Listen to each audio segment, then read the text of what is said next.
90 years after his death, people are still fascinated and repelled by Englishman Aleister Crowley.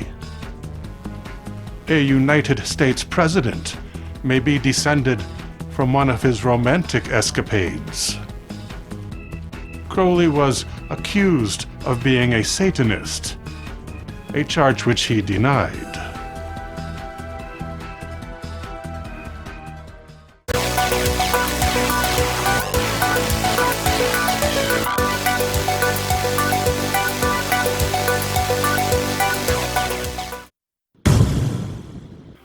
The Crowley family made their fortune in beer.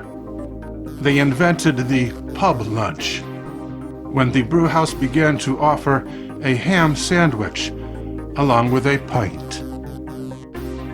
Christmas Carol author Charles Dickens wrote about Crowley's sparkling ale.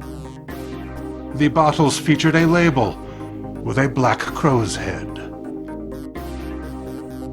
Aleister Crowley's parents were evangelical Christians. In 1875, he was Emily Crowley's first child and would be her only infant to survive for more than 5 hours.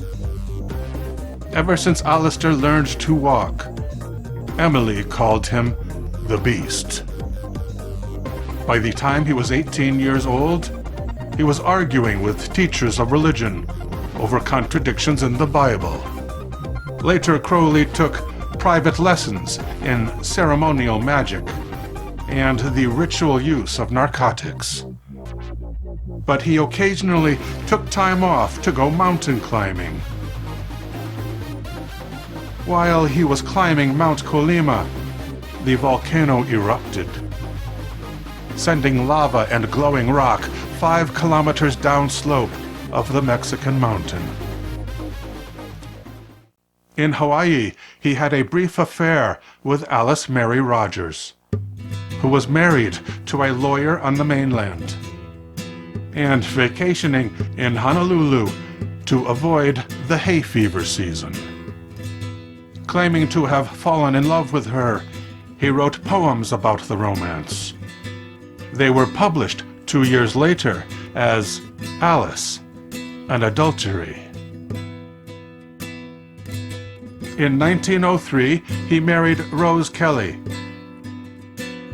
Because Aleister persuaded Rose to break her existing engagement, her father demanded a payment of £10,000.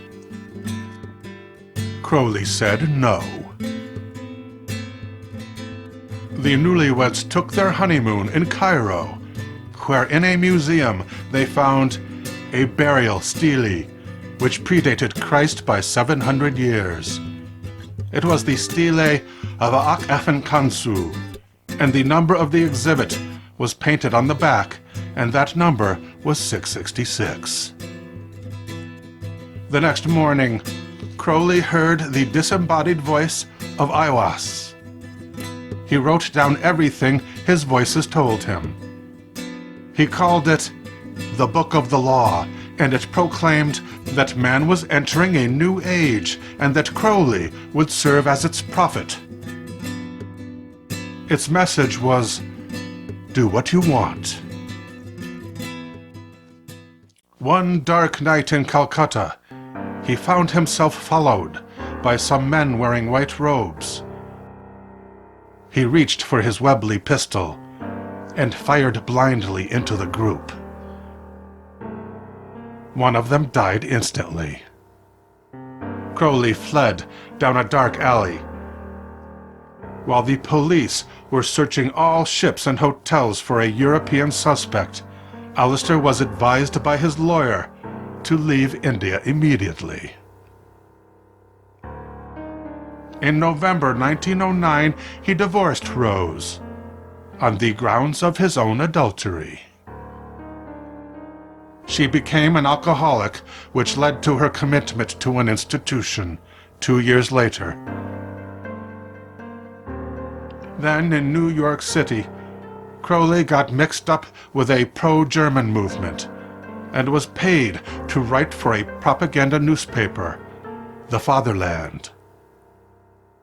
In print, he encouraged the German Navy to destroy the Lusitania, informing them it would ensure the U.S. stayed out of the war. In reality, the sinking of the Lusitania dragged the U.S. into World War I on the side of Britain. Crowley decided to fake his own death and left a suicide note at the rock formation of Hell's Mouth in Portugal. He stayed dead for 3 weeks, only to reappear at the opening of his art exhibition at the Gallery Neumann-Nierendorf. Perpetually in need of money, he launched a series of court cases against people he believed libeled him, some of which proved successful.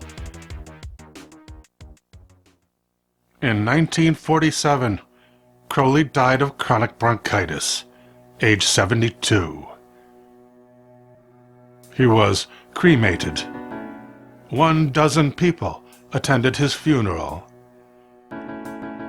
The funeral generated press controversy and was labeled a black mass by the tabloids. Aleister Crowley is said to be the father of Barbara Bush. Barbara Bush is the mother of George W. Bush, 43rd President of the United States.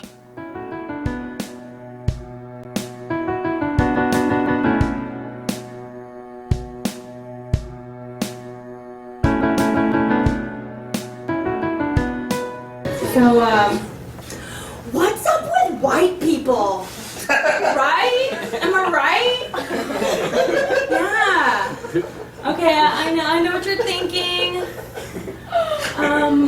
What's this Mexican doing? Why is she not speaking Mexican at us? Where are her children?